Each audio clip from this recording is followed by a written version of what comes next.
Sala TUSP, o podcast do teatro da Universidade de São Paulo. Uma sala virtual onde a gente conta histórias da história do teatro.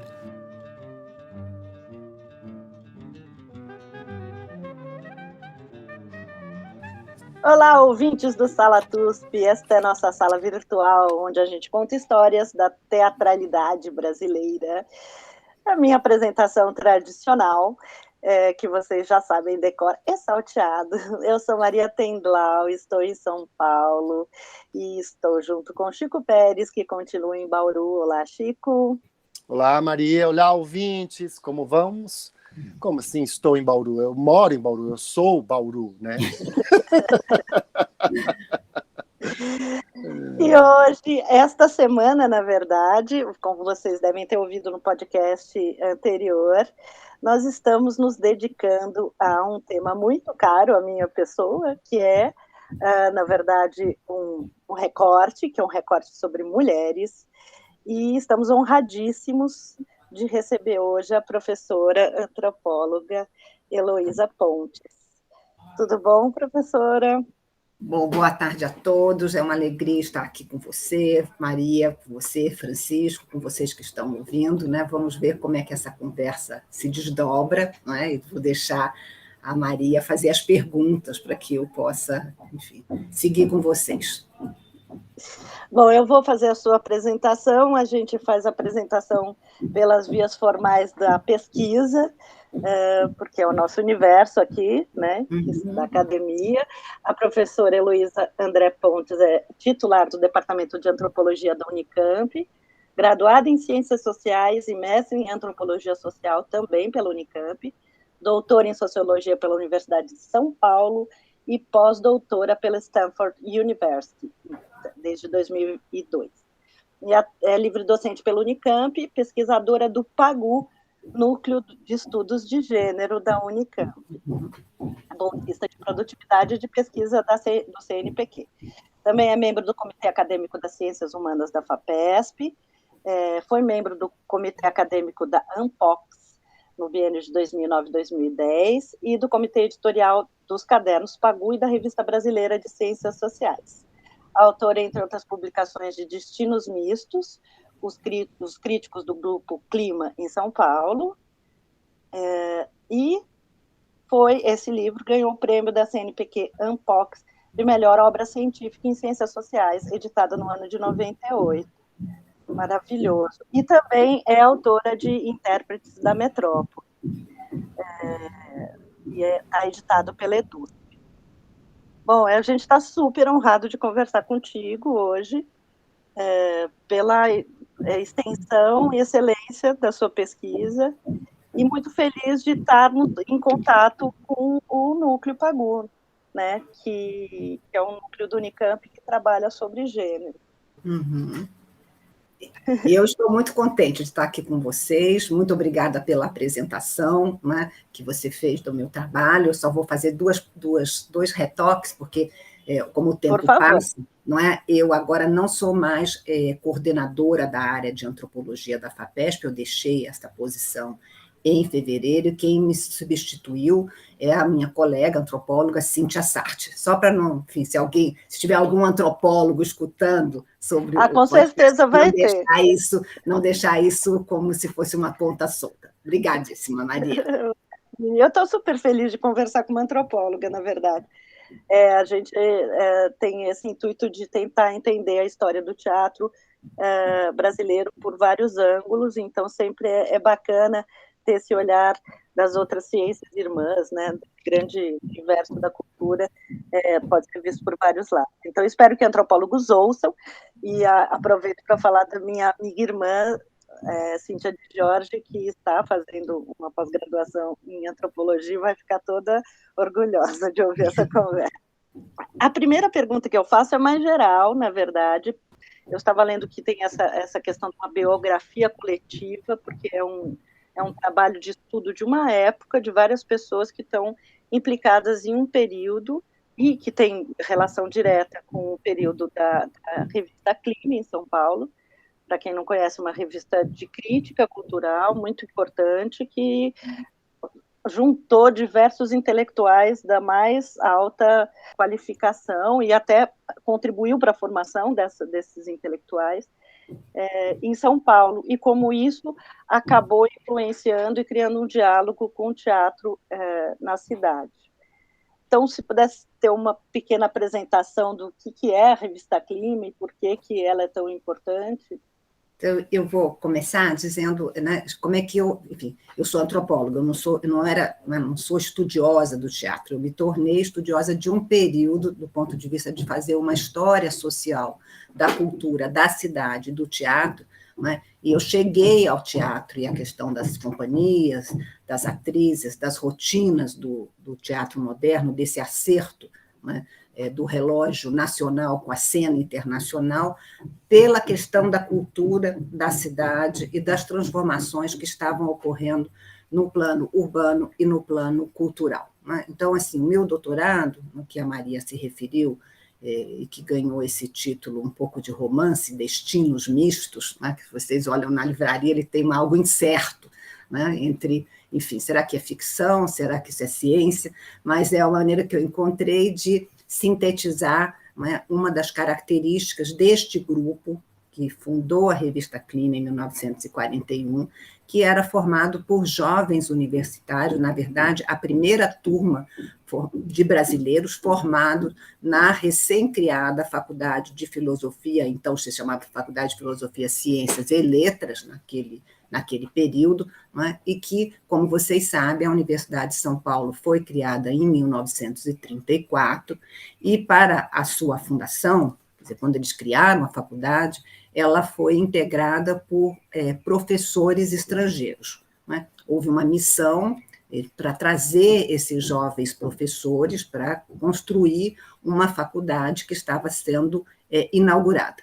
Entre essas missões, a mais importante foi a missão francesa, a missão na qual vieram, enfim, intelectuais do porte do Brodel, né, um historiador incontornável, Lévi-Strauss, mas talvez o maior antropólogo do século XX, mas para vocês não ficarem, não é, tão impressionados, embora devam ficar, porque realmente foi um time de primeira qualidade, eles eram, nesse momento, professores muito jovens. O Lévi-Strauss, por exemplo, ele tinha 27 anos quando veio integrar a cadeira, que se chamava cadeira de Sociologia, e a opção dele pelo Brasil, foi uma opção de alguém que fez filosofia na França, mas não queria mais trabalhar como filósofo, ele era um professor de liceu, e o Brasil oferecia uma oportunidade, uma promessa, uma possibilidade concreta dele fazer a conversão da filosofia para a etnologia, né?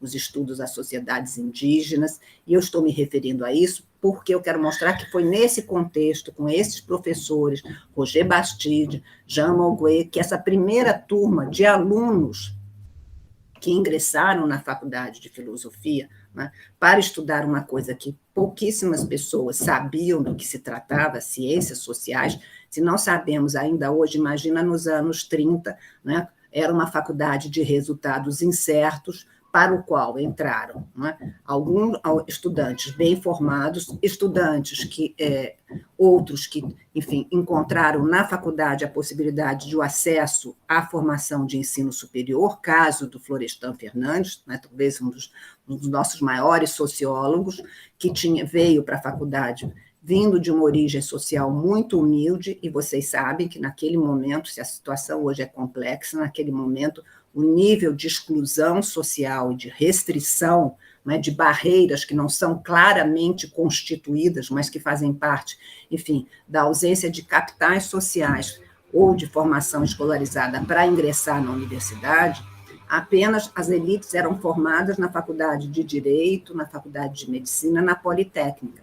Então, a USP, a Faculdade de Filosofia, foi uma espécie de lufada de ar fresco, né, porque ela pôde acolher, digamos assim, gerações, pessoas vindas de estratos sociais para o qual, né, essas faculdades tradicionais não tinham espaço. Então, não é o caso do Antônio Cândido, nem do Décio de Almeida Prado, nem do Paulo Emílio Salles Gomes, alguns dos intelectuais que integraram à revista Clima, porque eles eram jovens com bastante capital cultural e bastante bem escolarizados. Mas foi o caso para o Florestan Fernandes, que Sim. construiu a sua carreira na Universidade de São Paulo. Isso para dizer o seguinte: quando eles, né, eles se formam entre os anos finais dos anos 30, 39, 40, 41, eles são muito jovens. O Paulo Emílio tinha 20 anos, Antônio Cândido tinha 22, Paulo Emílio tinha 23, Rui Coelho tinha 20 anos, Décio de Almeida Prado tinha 23, Gilda de Mello Souza, 22, ou seja, era um grupo, imagina, enfim, meninos, né, visto de hoje, eu acho quase umas crianças bem educadas, né, que resolvem fazer uma revista. E uma revista que durou de 1941 a 1944 e que teve uma importância muito grande pelo ineditismo da empreitada, porque eles eram jovens formados na universidade, com uma produção acadêmica, já não eram mais jornalistas, né, nem um tipo de intelectual que tinha um trânsito mais mundano e que tinha um pé na política e outro na literatura, eles eram jovens interessados em fazer crítica de cultura, crítica literária, crítica de cinema, crítica de teatro, né? E cada um deles, através da revista, como era um empreendimento coletivo, de jovens em início de carreira, mas não havia ainda esse sentido que nós temos hoje de uma especialização precoce. Né? Não estou com isso dizendo nem que a especialização seja ruim, nem que não haver especialização. Estou dizendo que, naquele momento, eles todos estavam interessados na cultura. Né? A cidade de São Paulo estava sofrendo um processo interessantíssimo de metropolização, de transformação, e o fato deles se juntarem para fazer crítica de cultura, no momento em que eles estão recém-formados, deu a cada um uma espécie de liberdade para que cada um escolhesse ser, digamos assim, o responsável da área que mais lhes interessava. Então, por exemplo, Antônio Cândido, né, que já lia literatura, acho que desde que, né, começou a ler, ou seja, que, né, tinha a literatura, era parte essencial da sua formação, tinha literatura, né, livros e acesso na biblioteca do pai, que era um médico ilustrado, ele se direcionou para a crítica literária. O Décio de Almeida Prado, né, que nos interessa aqui mais de perto, que talvez tenha sido a consciência privilegiada do movimento de renovação teatral brasileiro, e sobretudo na cidade de São Paulo, né, ele tinha um interesse em ler teatro, em ler dramaturgia, mas também ele, né, foi responsável pela fundação de um dos grupos amadores, que era o grupo do teatro universitário, que se formou nesse período dos anos 40. Então, o Décio fez filosofia, foi se especializando como crítico teatral, e foi, ao mesmo tempo, construindo uma história do teatro. Mas, se a gente quiser saber sobre o que se passou em São Paulo nos anos 40, 50 e 60, o Décio é um autor incontornável. Sim. E ele tem, na verdade, ele tem uma importância enorme, não só pelo fato dele ter sido isso que, né, essa expressão é do Sábato Magaldi, ele era a consciência privilegiada do teatro moderno em São Paulo, porque ele, né, além de ter uma formação consistente como filósofo, de leituras atualizadas no âmbito do teatro, ele tem uma coisa que é notável, que eu recomendo que todo mundo leia, né? Não só o trabalho mais acadêmico do Décio sobre a história do teatro brasileiro, mas a leitura das peças, né, da crítica. Ele foi, durante 22 anos, crítico do Estado de São Paulo. Sim.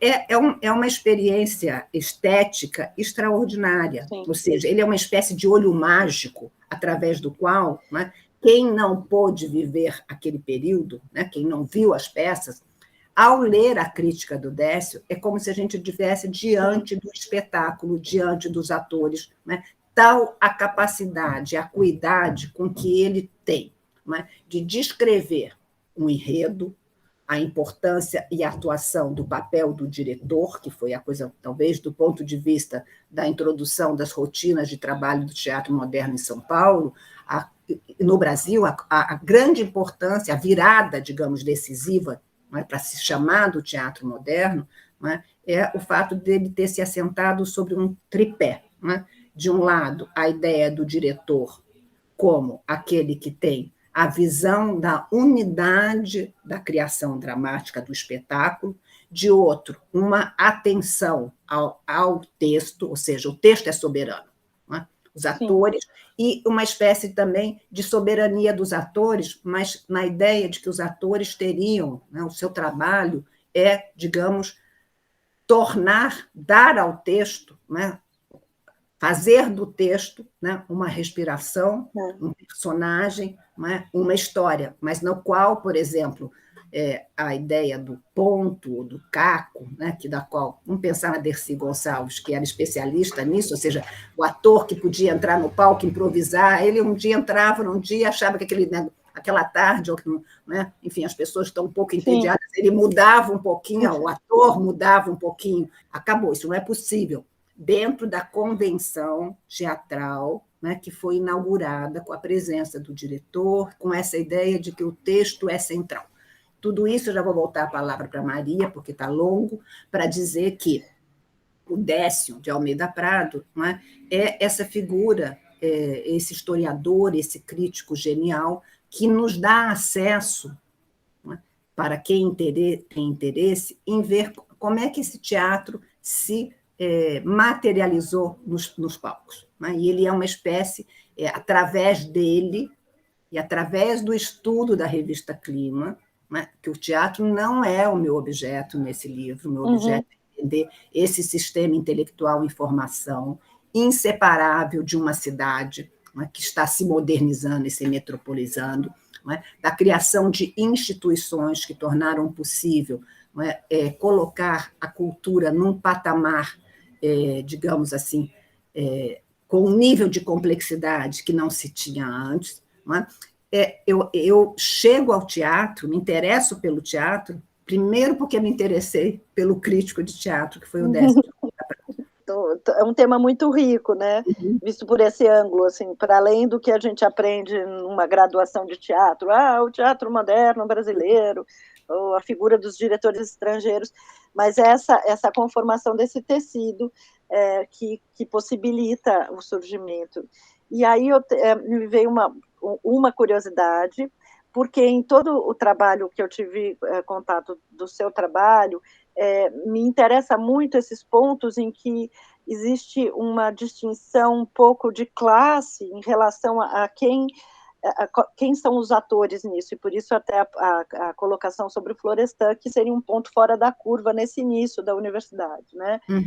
E eu fiquei pensando no Alfredo Mesquita, e eu não sei se o Alfredo Mesquita era ou não de uma família, vamos dizer, bem sucedida ou bem colocada na sociedade, porque ele, de certa forma, organizou esse grupo, né, também, assim como foi um dos, para o teatro, a partir da academia, ele é uma figura essencial, né, por fundar o EAD, etc. Então, Alfredo Mesquita é Mesquita, né, da família, né, proprietária do Estado de São Paulo, a elite paulista, né, mas com um interesse pelo teatro. Então, que relação ele tem com esse grupo inicial do Grupo Clima? Ele é mais de 10 anos mais velho, quer dizer, entre 20 e 30 anos há uma diferença enorme, sobretudo naquele momento. Né? Então, eles eram jovens com 20 e poucos anos. O Alfredo Mesquita já tinha feito a primeira experiência do teatro experimental, está envolvido também com, né, essa renovação da cena teatral do ponto de vista do teatro amador, né?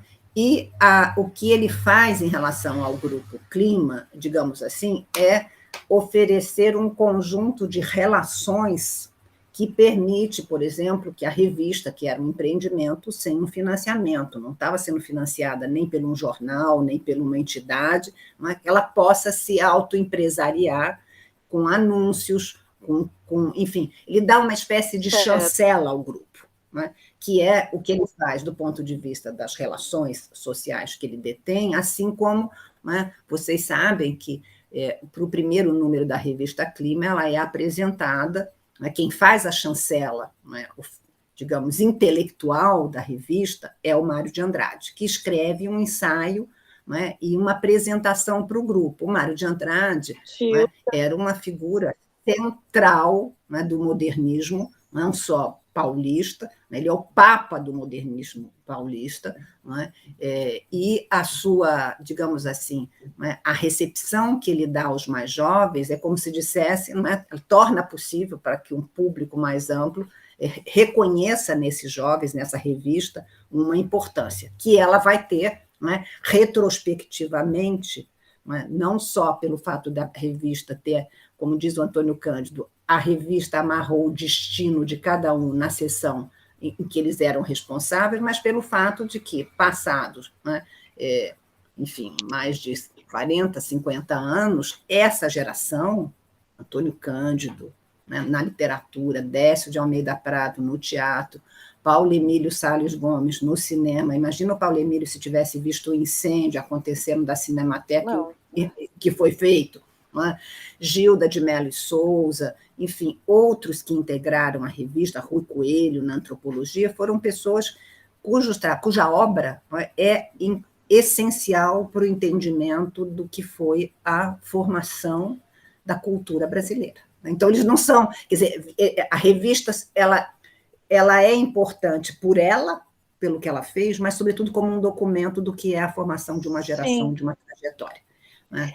E esse projeto, vamos pensar nesse projeto de metrópole, de modernização da cidade, uhum, que vai continuar a ser sentido, né, até a geração seguinte do teatro. Ele era um projeto de governo ou era um projeto dessa elite? Eu tenho um trecho que eu li seu, fazendo uma referência àquela ideia do Sérgio Buarque de Holanda, dos desterrados na própria terra, em que o intelectual se formava na Europa e, ao vir para o Brasil, se sentia um estranho desterrado na própria terra. Essa talvez seja a primeira geração de formados no país, não é? É a primeira geração formada no interior de um projeto ambicioso, que é a Universidade de São Paulo. E a primeira geração formada dentro de um sistema de trabalho intelectual que é muito diferente daquilo, né, de onde saíam, onde eram formadas as elites anteriormente. Porque onde se formavam a classe dirigente e os líderes políticos nesse país? Na Faculdade de Direito. Faculdade de Direito é só vocês pegarem a lista dos alunos, de lá saíram presidentes, ministros do Supremo, de todos os lugares, ou seja, mas é uma formação diversa da formação que hoje vocês temos na ECA, temos nos cursos de cinema, nos cursos de ciências sociais, na ideia de que o trabalho intelectual ele tem uma particularidade, que a produção do conhecimento ela tem uma forma de processamento objetivos que não se confundem com a produção de uma intervenção na cena política ou social. Claro que cada um pode ter a militância que quiser, mas o conhecimento tem outro âmbito. Né? Então, digamos assim, para voltar à questão de classe e a questão que você falou sobre os desterrados. Em São Paulo, esse projeto de construir a Universidade de São Paulo, né, é um projeto que tem uma adesão, de um lado, do Estado de São Paulo, né, do Estado. É um projeto que une, né, uma elite empresarial, uma elite política, né, mas no qual, digamos assim, aqui em São Paulo, houve um protagonismo muito grande de mecenas empresariais, diferente do que acontece no Rio de Janeiro. No Rio de Janeiro, né, a universidade é criada sob a chancela do Estado brasileiro. São Paulo é diferente. Né? Então, assim, o Rio tem particularidades, e eu não vou entrar aqui para não desviar do assunto, mas o que acontece em São Paulo? Em São Paulo, nesse momento, né, com a expansão, a metropolização da cidade, um adensamento do universo de sociabilidade, criações de instituições, né? Vamos pensar assim, a Universidade de São Paulo é de 1934. Nos anos 40, né, um empresário, Franco Zampari, né, patrocina a criação né, disso que vai ser o símbolo e o marco do teatro paulista, que é o Teatro Brasileiro de Comédia, o TBC. Uhum. Por que o TBC é tão importante? Né? Não só ele é tão importante, porque através dele, da presença dos diretores estrangeiros, né, estávamos vivendo uma situação nada mais, nada menos do que a Segunda Guerra Mundial. Né? Os efeitos da Segunda Guerra Mundial, do ponto de vista do plano, no plano biográfico dessas pessoas que estão envolvidas com o teatro. Podemos dar 2 exemplos. Né? Um diretor como Ziembinski, judeu-polonês, né, que consegue sair, né, da Europa, digamos assim, no último momento que as pessoas estavam conseguindo sair, né, ele já não tinha mais outra possibilidade, né, nesse momento os Estados Unidos já não estavam mais aceitando, não tinha mais como conseguir, ele chega ao Brasil, ele sai, digamos assim, enfim, a sorte dele ter chegado ao Brasil, é que se ele não saísse da Polônia naquele momento, com o início da guerra e com a situação do antissemitismo e com o destino, né, que nós sabemos hoje que foi reservado a milhões de judeus nos campos de concentração, ele teria sido morto. Né? Então, ele vem ao Brasil, né? Ele chega ao Brasil, enfim, e se envolve com pessoas que estão ligadas ao teatro. Né? Com a construção do TBC em 1948, né, outros diretores de origem italiana, né, que não estão saindo da Europa por perseguição política ou por origem étnica, mas saem da Europa porque não tem mais trabalho na Europa. Uhum. A Itália está vivendo um momento complicadíssimo. Então, enfim, Adolfo Celli, né, que veio para a Argentina, vem para cá, chega ao TBC. Então, vejam bem, vamos fazer a comparação. 2 instituições sendo criadas. A Universidade de São Paulo, a Faculdade de Filosofia, Ciências e Letras, traz professores estrangeiros. Aí é uma missão, ou seja, no sentido de que houve um patrocínio oficial para que esses professores pudessem vir para o Brasil. Sim. Uma década depois, né, o TBC faz o quê? Né? Contrata esses diretores. A guerra já acabou, estamos em 1948, né? Mas você tem uma ambiência cultural em São Paulo, que é a criação de vários grupos de amadores, entre os quais, né, nós nos referimos ao crítico Décio de Almeida Prado ou ao Alfredo Mesquita. O que essas instituições permitem? Né? Elas permitem, digamos, elas garantem a consolidação, né, de novas rotinas de trabalho, quer sejam das rotinas essenciais para que o trabalho acadêmico e intelectual possa se realizar, né, com toda a sua envergadura, quer no plano do teatro, né, que se criem condições para que o teatro ganhe, digamos assim, uma outra projeção. Não é que não tivesse bons atores no Brasil, o Brasil é repleto de atores fantásticos, né? Mas as companhias não tinham até então o aporte, não só financeiro, né, mas de condições de trabalho. Vocês sabiam, né? Vocês sabem muito mais do que eu, porque vocês são da área estudam teatro, né? Que, enfim, os atores, antes, eles vão para o palco, inclusive o seguinte, eles levavam até a sua própria roupa, porque... Sim, um outro sistema interessante é que a gente conversou com a Tânia, né, os ouvintes devem ter ouvido o programa anterior a esse, e ela falou sobre uma passagem de geração, inclusive até colocando pontos novos, muito interessantes, sobre a passagem da geração da Itália, Fausta, para a geração da Maria della Rosa. A questão dela era a seguinte: quando passou de uma geração para o teatro moderno, de certa forma, se por um lado você abre para uma profissionalização, para recursos técnicos novos, possibilidade, um outro status para a própria categoria, né, que fazia teatro, por outro lado, você tem uma cisão com um certo público que o teatro já tinha.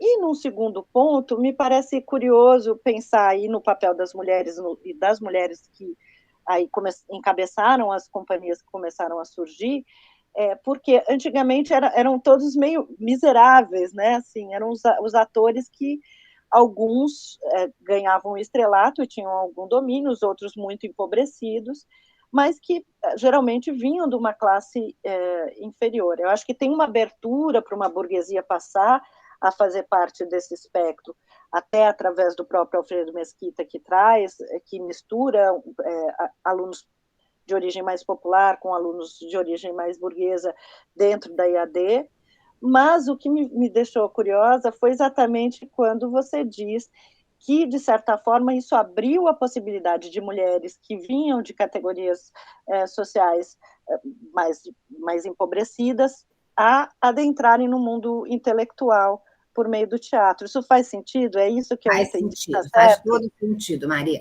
Vamos pensar vamos desdobrar o que você falou em 3 dimensões, né, para ver se a gente separa um pouco. Assim, a entrevista da Tânia deve ter sido excelente, porque a Tânia Brandão é autora de 2 monografias sobre teatro que são importantíssimas. Né? De um lado, o trabalho que ela fez sobre a Companhia, da Maria Della Costa, e de outro sobre, né, um dos grupos mais importantes do teatro brasileiro, que é o Teatro do Sete, que, na verdade, composto por 5, no qual, né, temos talvez o maior monumento do teatro brasileiro, que é a Fernanda Montenegro. Né? Então, a Tânia ela é uma historiadora do teatro, né, que, enfim, foi acumulando trabalhos e pesquisas, né, e eu acho que os trabalhos dela são fundamentais para que a gente possa não só ter uma visão mais verticalizada mais detalhada do que foram as inovações,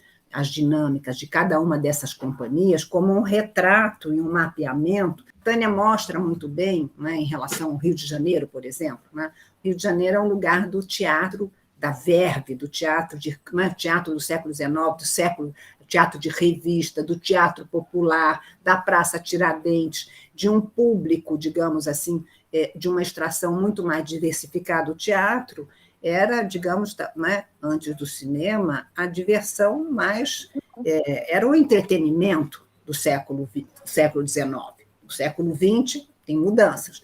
Mas em São Paulo, né, a diferença é que não se tinha um teatro popular, né, circense, com esse apelo que se tinha no Rio de Janeiro. O que acontece aqui não é que tinha teatro, enfim, tem cada vez mais historiadores fazendo, mostrando, né, como o teatro ligado, por exemplo, aos bairros de imigrantes, né, o teatro teve sempre uma importância. Mas o que acontece? Por que o TBC é tomado como símbolo do teatro paulista? Aí, né, é o fato de você ter uma companhia, né, que estrutura essas rotinas de trabalho de uma outra forma. Né? Ou seja, o TBC garantia um teatro, tinha o próprio teatro, né, na Major, no centro de São Paulo, né, contratou diretores profissionais, né, estrangeiros, para fazerem, né, parte da companhia, contratou os atores e construiu um elenco com remuneração fixa,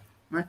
Tinha as pessoas encarregadas da concepção, né, do cenário, da vestimenta, né, das roupas. Isso é uma coisa que as companhias, como elas eram companhias mais mambembes, elas dependiam do acaso. Né? Enfim, você entra em cena, pega o seu vestido e vai fazer. Quer dizer, não tem essa ideia, não é que não tem a ideia, eles não tinham recursos para isso. Então, a importância do TBC foi, né, uma companhia fundada nesse contexto de metropolização da cidade, com esses profissionais que misturou, né, diretores estrangeiros, que estes sim, tinham uma formação teatral da mais consistente. Né? Vocês imaginam, enfim, pensa o teatro, né? Enfim, a importância do teatro na Itália, a formação. Então, eram diretores que tinham uma cultura geral e uma cultura densa e particular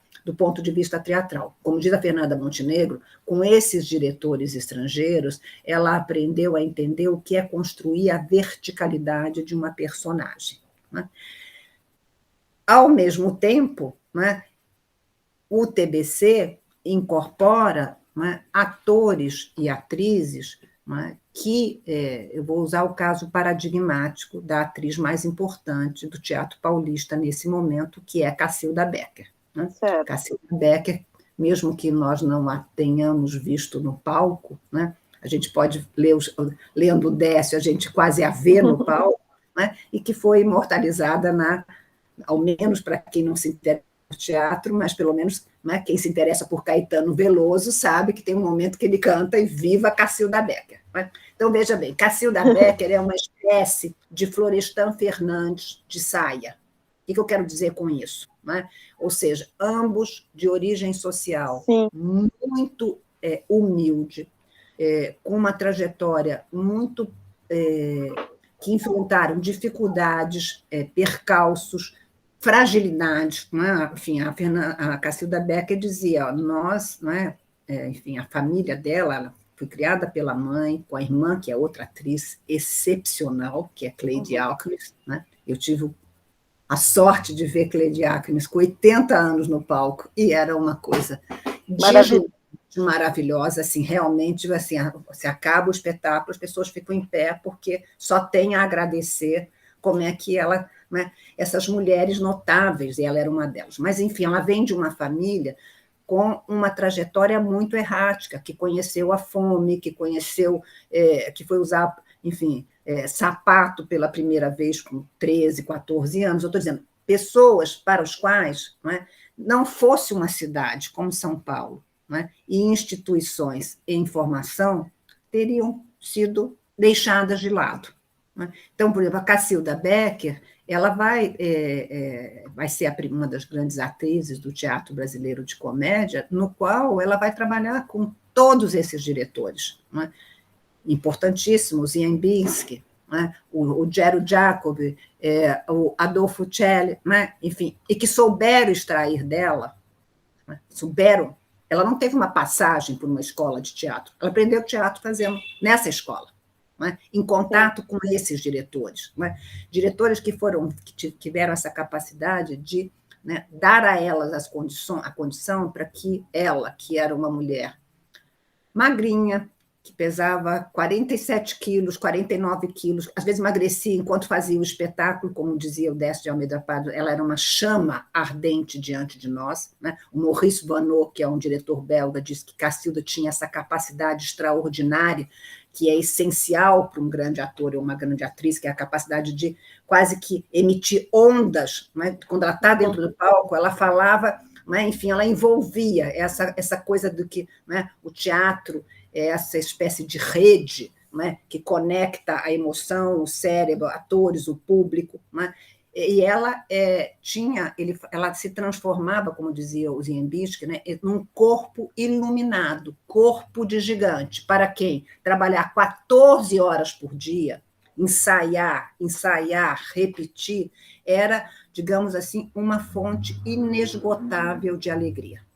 Então, acho que quem pensa sobre teatro, uma das dimensões que às vezes escapa, porque a gente vai para o teatro e a gente vê a cena pronta, é todo o trabalho, esse árduo trabalho, que é um trabalho de equipe, de repetição, de preparação, para que esse milagre que acontece em cena em 2 horas possa se realizar. Então, enfim, acho que a Cacilda é um exemplo. Se não fosse uma instituição, uma cidade, todas essas coisas que eu estou chamando a atenção, para vezes ouvintes de teatro podem parecer que sejam aparatos institucionais, e a gente está pensando no métier como arte, mas a arte, para que ela possa se expandir, ela depende desse conjunto de circunstâncias e dessa armação institucional para garantir que esses talentos possam aparecer. Então, assim, a Cacilda Becker é um exemplo extraordinário. Vou falar só mais uma coisinha sobre ela, que essa, eu acho, é a magia da arte da representação do teatro. A Fernanda Montenegro tem uma frase ótima, que ela diz assim, às vezes me perguntam, qual é a graça, o que leva a uma pessoa repetir, às vezes durante 1 ano, dependendo do sucesso do negócio, aquele mesmo texto noite a noite. Todos os grandes atores enfrentam esse desafio. Ela diz, quando se é muito jovem, essa repetição incessante parece enlouquecedora, mas ela é a condição do teatro, né? Que nos leva, por algumas horas, a nos esquecer de nós mesmos, a sermos outros, a nos transformarmos. O teatro é a arte da presença, é a arte da alteridade, e é das artes, né, do espetáculo, uma das mais efêmeras, porque quando o espetáculo teatral acaba, o que sobra?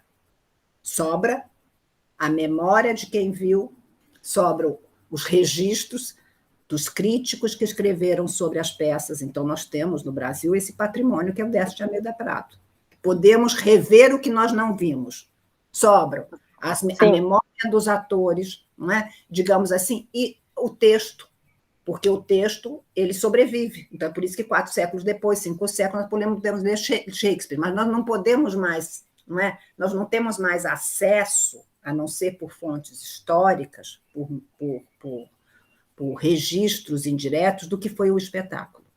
Então, voltando a Cacilda Becker, né? É uma atriz que encontrou um talento, que encontrou um ambiente intelectual, uma cidade, uma circunstância histórica propícia a que esse talento, que poderia ter ficado caído na vala comum, pudesse emergir. Então, o meu interesse, Maria, eu quero insistir nisso, porque eu sou antropóloga, eu não sou crítica de teatro, eu não sou estudiosa do teatro, como não é, a Tânia Brandão. Eu cheguei ao teatro porque me interessava entender 2 coisas. Uma, o que aconteceu nessa cidade de São Paulo, nesse período dos anos 40 e 50, que deu lugar à criação de uma linguagem moderna, seja nas ciências sociais, seja no teatro, não é? E quem são as pessoas que ocupam essa cena. De um lado, o campo intelectual era o grupo da geração clima que eu estava estudando. De outro, o protagonismo que as mulheres tiveram nesse período. Sim. A Maria Della Costa tem uma frase ótima, ela diz, as mulheres mandavam no teatro.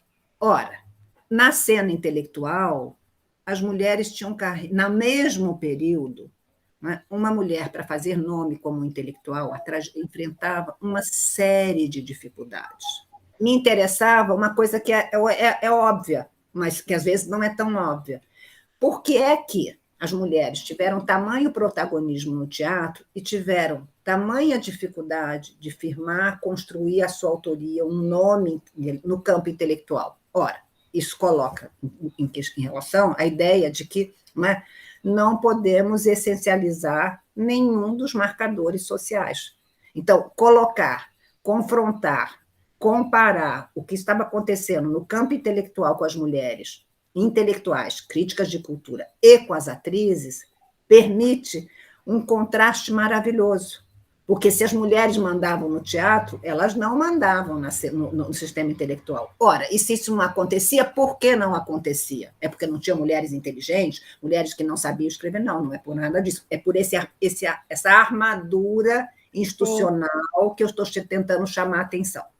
Eu fico muito mobilizada pelo tema e fiquei muito curiosa na figura que você se debruça bastante, que é a da Gilda, de Melo Souza. Também da Gilda, Porque, por conta de um aspecto que me chamou a atenção.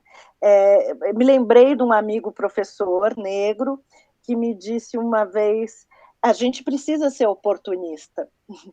Isto não é um demérito ser oportunista, porque às vezes só a gente investindo na oportunidade que nos aparece.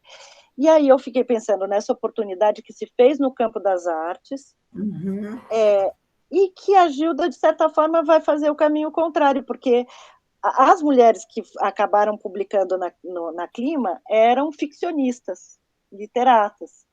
E a Gilda vai um pouco pelas bordas fazer um trabalho que nega que, não, eu também sou uma intelectual produtora de conteúdo, eu também vou fazer... E isso eu acho que interessa para todas nós mulheres, para além do teatro, para além da modernização da cidade. Né? Como que a gente vai achando essas brechas e por que a brecha da arte foi uma brecha importante para as mulheres. Então, a gente pode pensar assim, né? Vamos comparar, então, a Gilda de Melo Souza, para vocês que talvez não saibam, né? A Gilda de Melo Souza, ela é prima do Mário de Andrade, nada mais, nada menos do que o Papa do modernismo paulista e brasileiro, não é? Nasceu em Araraquara e morou com a família até os 11 anos e veio para São Paulo para estudar. Naquela época, as meninas estudavam em colégio só para meninas, esse tipo, né, desse segmento social. Ela foi morar na casa da madrinha e tia-avó, mãe do Mário de Andrade, e na casa do Mário de Andrade, ela já teve a primeira experiência decisiva do entendimento por dentro, né, do que era essa modernidade que estava sendo gestada. Né? De um lado, porque ela vivia com 3 tias-avós, né, que beiravam os 60, 70 anos, 60 e 70 anos, nos anos 20, é quase como se eu tivesse 110 anos. Né? Vamos combinar que a própria definição e vivência das idades, elas vão modificando também, em função dos contextos. Né? Então, ela ia para o colégio, chegava em casa e tinha todo um aprendizado que passava por essa experiência feminina, com as tias, aprender a cerzir, a costurar, a bordar, com horários que mais pareciam, né, horários de meninas que viviam em fazendas do interior paulista, porque é uma coisa católica, com horário para tudo, né, tudo regrado. Isso era a parte de baixo da casa, onde ela passava grande parte do seu tempo. Ao subir as escadas, ela se encontrava na biblioteca do primo Mário de Andrade, né, na qual, enfim, vocês sabem, o Mário foi um colecionador de pintura. O Mário era um homem, sei lá, um homem extraordinário, que sabia sobre tudo, que estava atento a tudo, atenado com tudo. Né? Então, além dos livros, né, toda a arte, todos os quadros que ela via expostos na parede, ou seja, na casa mágica e contraditória, né, de 2 ordens, uma que é um tipo de vivência que é tão bem retratado, por exemplo, por um dramaturgo do porte do Jorge Andrade, ela tinha uma vivência, e no escritório do Mário ela tinha outra, ou seja, o moderno e o tradicional entranhado numa experiência de vida. Aí a Gilda, né, resolve fazer a faculdade de filosofia. Ela disse, vou fazer letras, porque para as mulheres, né, enfim, a carreira que se colocava era ser professoras, naquele momento, estudar literatura. Aí o Mário de Andrade diz para ela, não, escrever, Gilda, a gente aprende exercitando todos os dias. Literatura, você continua lendo. Você vai fazer uma faculdade que para você ter uma formação. E o Mário indica para ela a filosofia. Porque ele percebe que o estudo filosófico, a formação em filosofia, é uma formação que vai dar à Gilda, não é, digamos, uma consistência intelectual maior do que, não é, fazer naquele momento. Não estou com isso como dizendo que curso de literatura não tem a consistência, mas naquele momento a novidade estava em outro lugar, a novidade estava na filosofia, a novidade estava nas ciências sociais. Né? Então, a Gilda vai fazer a faculdade de filosofia. Na faculdade de filosofia, ela também se interessa por teatro e conhece o colega dela, né? Décio de Almeida Prado, que a convida para participar, acompanhar, eles fazem um grupo, ela participa num grupo amador e ela faz uma tradução, porque ela sabia muito bem francês, de uma peça, e aí o Décio a apresenta para quem? Para o colega chamado Antônio Cândido. Né? Os dois começam a namorar, a Gilda só vai sair da casa do Mário de Andrade para se casar com Antônio Cândido. Antônio Cândido. De Melo Souza, não é? Que vai se tornar o nosso, talvez, junto com o Roberto Schwartz e outros, os maiores críticos literários que o Brasil já teve, né? O maior historiador da literatura.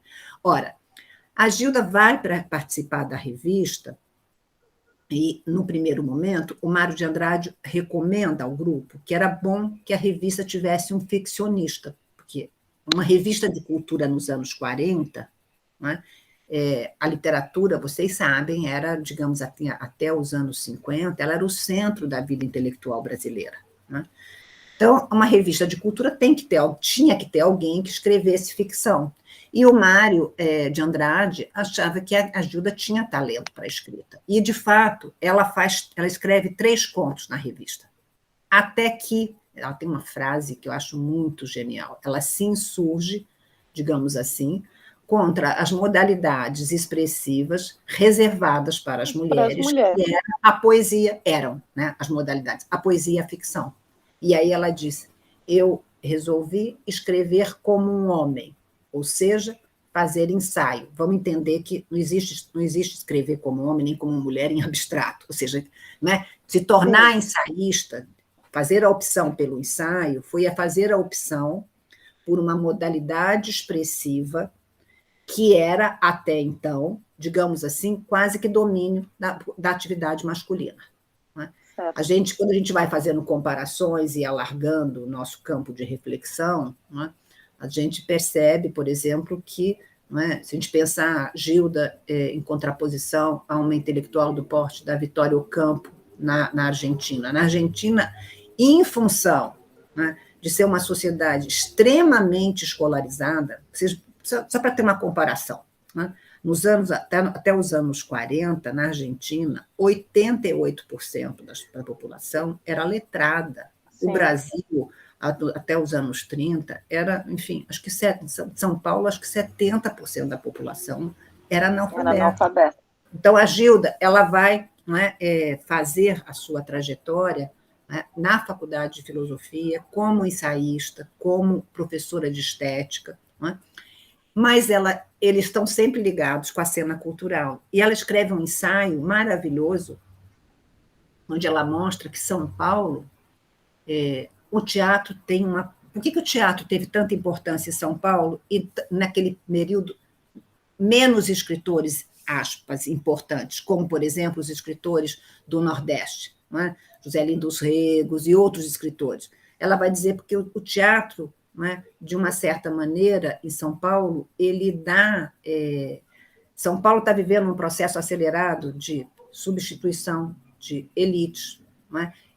Substituição de linguagens. Não é? Ele não está vivendo aquilo que os grandes escritores do Nordeste estão retratando, que é um mundo social que está fenecendo, e outro que vai surgir. Então, ela está muito antenada, muito ligada também com a produção de teatro. E ela foi, inclusive, professora na Escola de Arte Dramática. Sim. E a Alfredo Mesquita, onde esteve o Décio de Almeida Prado, onde, inclusive, Cacilda Becker foi professora, tendo vindo da formação como atriz. Não, então, não, é uma última pergunta. O Mário não chamava eles de Chateauboys, era só o Oswald. Exatamente. O Oswald de Andrade chamava-os de Chateauboys, por quê? Né? Porque eles eram jovens universitários, acadêmicos, né? Eles não bebiam, para espanto, por exemplo, de outros intelectuais do período, eles tomavam Coca-Cola, e você não acha que eles não tomavam Coca-Cola, que eles tinham mais bom gosto que isso, mas eles frequentavam, né, as livrarias, eles frequentavam cafés. Por quê? Porque eram os lugares em que homens e mulheres podiam ir juntos. A sociabilidade antes, uma sociabilidade mais masculina, uma sociabilidade de bar, para o qual as mulheres não iam. Sim. Então, como eles são universitários, eles criam um outro tipo de sociabilidade, de universo, e, portanto, né, o Oswald de Andrade, que era um homem ferino e de frases lapidares, né, o chamou o Chateauboys. Né? Mas Mário de Andrade não. Mário de Andrade não fez essa alcunha ao grupo.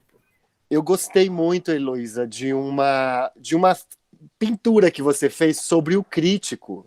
Quando você fala muito do Décio de Almeida Prado, e você recupera ele, que para mim ele fica com um gosto como o crítico, quase como um historiador, se não um historiador, né? Uhum. Pela qualidade de crítica que ele faz. E aí, numa época atual, onde a gente tem a disseminação da comunicação, então todo mundo pode ser um influencer ou um crítico de alguma coisa, mas nessa crítica sem embasamento, assim, apenas no gosto pessoal, eu gostei, eu não gostei, a gente recupera a imagem do crítico como uma pessoa que lê o trabalho, lê a obra e reflete sobre ela dentro do contexto social. Eu achei isso incrível quando você falou, porque o Décio é uma das figuras que eu mais gosto de ouvir, e pensar que figuras antigas, que já não tem mais, que não teriam repercussão se não tivessem sido feitas através dele, como a própria Cacilda Becker, como você salientou, ela chega para a gente filtrada ou trazida, né, pelo olhar do Décio de Almeida Prado como uma figura de estudo. Eu achei isso incrível. Então, é muito importante para a gente ouvir isso hoje. Um crítico, não como uma pessoa que vai dizer se algo é bom ou ruim, mas vai dizer aonde isso está inserido na sociedade. Incrível, porque a capacidade, porque o Décio, eu acho que o Décio era um dos maiores escritores, na minha opinião, ele é mais do que não é? Ele é um escritor. Assim, os textos dele são fenomenais. E o que ele fazia como crítico? Não é? Ele fala sobre cada espetáculo, então ele é capaz de informar. A ideia de uma crítica que é informativa, não é? Então ele vai tratar da peça a Cacilda Becker fazendo Mary Stuart. Então ele vai dizer quem foi o Schiller, quem é a Mary Stuart, qual é o enredo da peça, mas não é só uma descrição da peça. Isso é, digamos assim, isso é o primeiro nível para que o leitor, né, tanto o que pôde ver a peça, como quem não pôde, possa se situar. A partir daí é que ele vai emitir uma avaliação sobre o desempenho dos atores e das atrizes no palco, do que o diretor conseguiu com essa peça, ou seja, a crítica não é eu gostei e não gostei. Não é? A crítica é uma crítica embasada, e por que ela precisa ser embasada? Não é? Porque o registro do eu gostei e não gostei, não é? Como o gosto está sujeito a todas as mediações de uma época, se ele for feito só nisso, ele não é ele acaba nele mesmo. Não é? E o teatro, vamos pensar, o teatro, não é diferente do cinema, que a gente pode sempre rever um filme, não é? O teatro a gente não pode rever a peça acabou. Não é? Então, como é que que acesso a gente tem à peça? Claro, não é assim também, é uma arte, digamos, que está marcada pela fugacidade do tempo, mas por que é possível fazer uma história do teatro para quem não esteve lá naquele momento? Porque tem documentos. Né? Um dos documentos, o mais importante, talvez um dos mais importantes, é o que a crítica deixou sobre aquele espetáculo. Então, um crítico da qualidade, do porte do Décio de Almeida Prado, né, é um patrimônio, porque nós, com ele, quem quiser estudar ou saber o que foi o teatro de São Paulo, o teatro no Brasil nos anos 40, 50 e 60, tem o Décio. Né? Então, assim, e uma coisa que eu acho que é interessante também, né, pensar é sobre as fontes do teatro. No Brasil, embora temos tantos problemas, mas nós temos uma boa fonte documental da história do teatro dos anos 40, 50 e 60. Não só pelos trabalhos monográficos, como, né, de excelência, como da Tânia Brandão e outros, mas porque temos muito documentação, muitas entrevistas. Né? Todo o esforço, por exemplo, da coleção Aplauso, né, que toda a documentação. Então, você se chega à história do teatro através de muitos indícios, né? Mas tem uma diferença entre o teatro e o cinema, né? Porque uma fonte documental importante que pode nos ajudar é a fotografia. E é interessante, né? Por exemplo, São Paulo tem essa sorte, o Fredi Kliman, que eu nunca sei se é o Kliman, que foi ator também do Teatro Brasileiro de Comédia, e que deixou uma documentação fotográfica que é absolutamente preciosa, linda, extraordinária, está aqui no centro, guardada no arquivo do Centro Cultural São Paulo. Né? Ela está exposta em vários livros sobre o teatro, mas tem uma coisa reflexiva interessante. O teatro é a arte do espaço, ou seja, pensa bem, por isso que é tão importante a cenografia, porque você tem que condensar simbolicamente uma ambiência num espaço que é espaço. Não tem o recurso do cinema, que eu vou lá e filmo um pedacinho, depois eu faço um flashback, ou se eu, é ali que acontece. Ao mesmo tempo, né, a fotografia é a arte da imobilidade. Então, é muito bonito ver quando um fotógrafo que foi ao mesmo tempo ator, consegue. E por que a fotografia, quando a gente vê os álbuns, por exemplo, né? Fernanda Montenegro lançou, há 2 anos atrás, a fotobiografia dela, aquela edição extraordinária, maravilhosa do Sesc, que a gente acompanha a carreira da atriz, não é? Dos seus 23 aos seus 80 anos. Por que nos impacta tanto quando a gente vê foto de ator no palco? Porque o palco, não é? A pintura no palco, né? O Décio dizia, olha, a Cacilda me ensinou que a vaidade da atriz, né?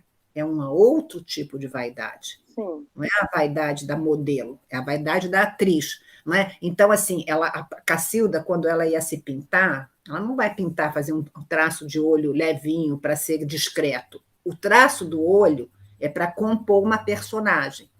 Então, o teatro ele tem uma coisa que ele tem que exagerar, porque você tem que exagerar para tipificar.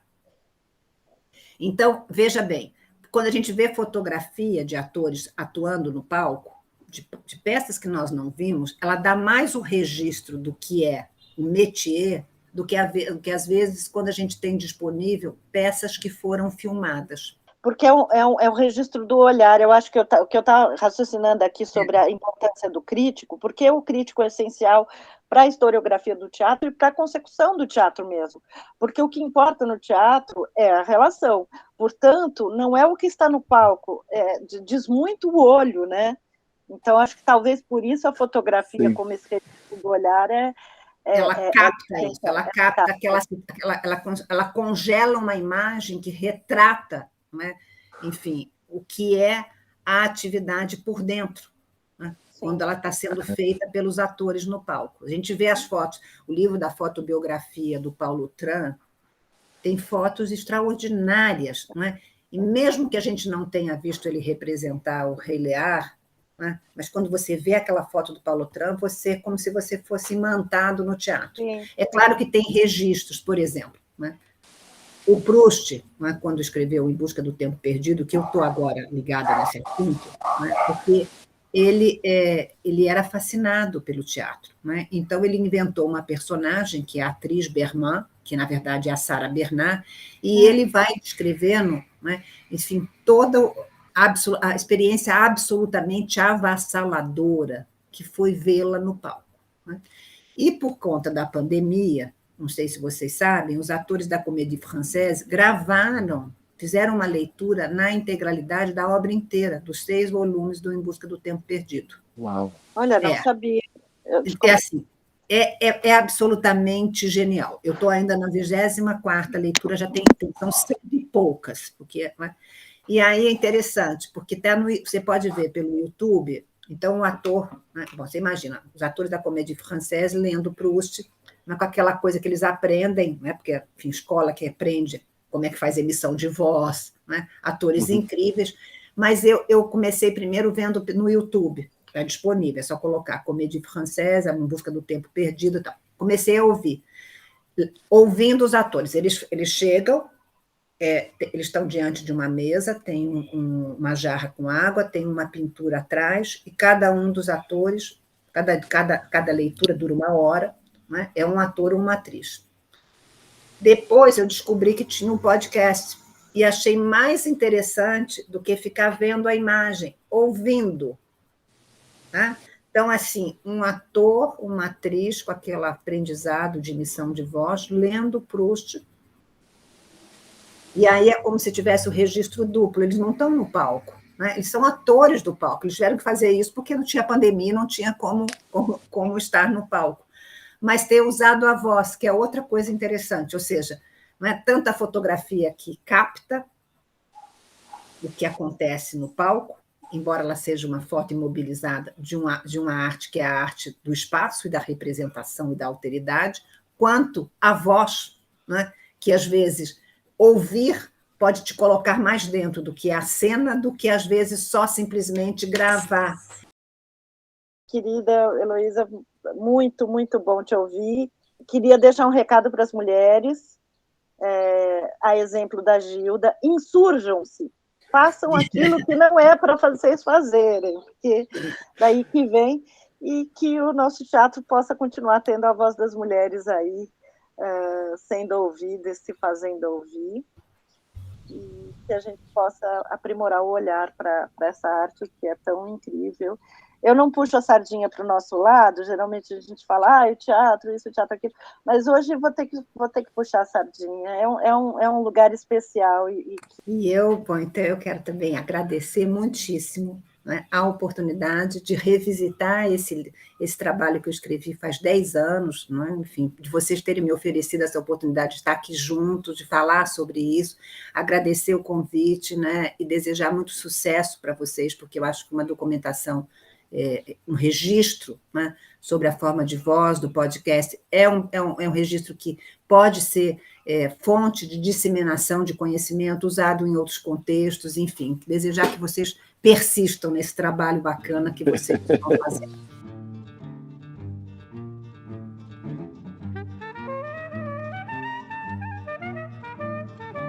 Esse foi o Sala TUSP. Sala TUSP, o podcast do Teatro da Universidade de São Paulo.